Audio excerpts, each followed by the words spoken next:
और आदि जगत गुरु शंकराचार्य का प्रादुर्भाव, उनका जन्म केरल प्रांत में उसी बृहत्तर आर्यावर्त भारत में हुआ था।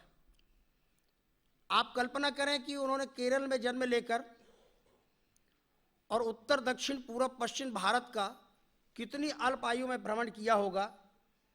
कोई ऐसे संसाधन नहीं यातायात के, केवल अपने दो पैरों के सहारे सबसे पहले तो वो गुरु की खोज करते हुए भारतवर्ष के आर्यावर्त के इस मध्य क्षेत्र में नर्मदा के पावन तट पर ओंकारेश्वर में आए।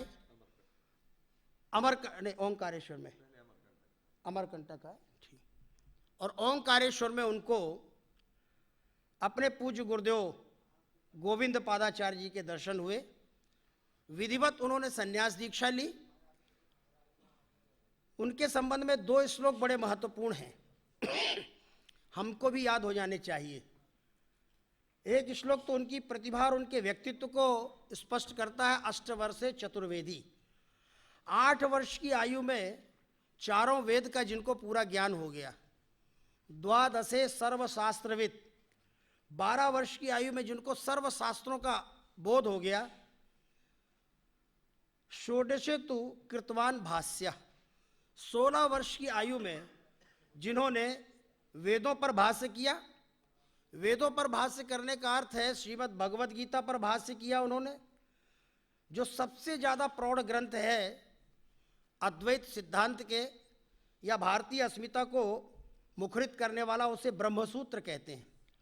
जैसे गोस्वामी तुलसीदास जी महाराज की रचनाओं में सबसे प्रौढ़ और महत्वपूर्ण रचना विनय पत्रिका है, वैसे ही संपूर्ण संस्कृत और वैदिक वाङ्मय में सबसे महत्वपूर्ण रचना है ब्रह्मसूत्र।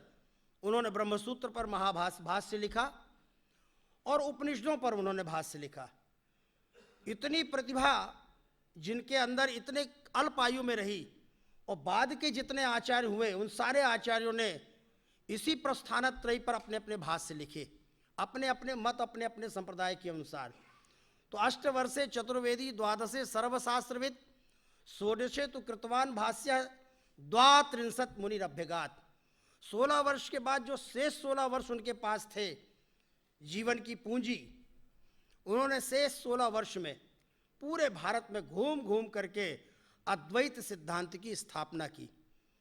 उनके अद्वैत सिद्धांत का महत्वपूर्ण सूत्र है ब्रह्म सत्यम जगन मिथ्या जीवो ब्रह्मैव नापरा।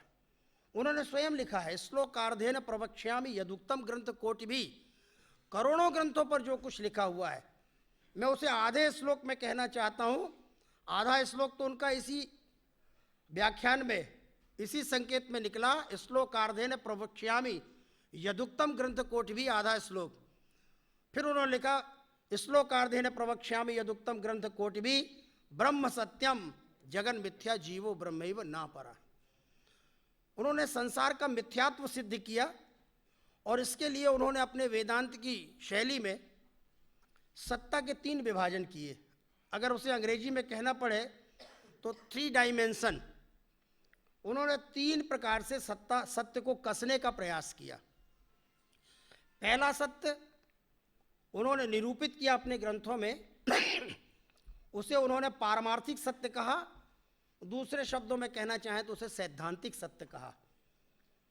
इस सारे संसार को, जहाँ तक संसार की व्याप्ति है, यदि इसकी उत्पत्ति है और इसमें कुछ दिखाई पड़ रहा है तो सब चैतन्य है, जड़ तो कुछ भी नहीं है। चैतन्य से ही चैतन्य बनता है, जड़ से चैतन्य कभी उत्पन्न नहीं होता। और इसलिए उन्होंने उस सत्ता का नाम दिया ब्रह्म, और उसी को उन्होंने पारमार्थिक सत्ता कहा।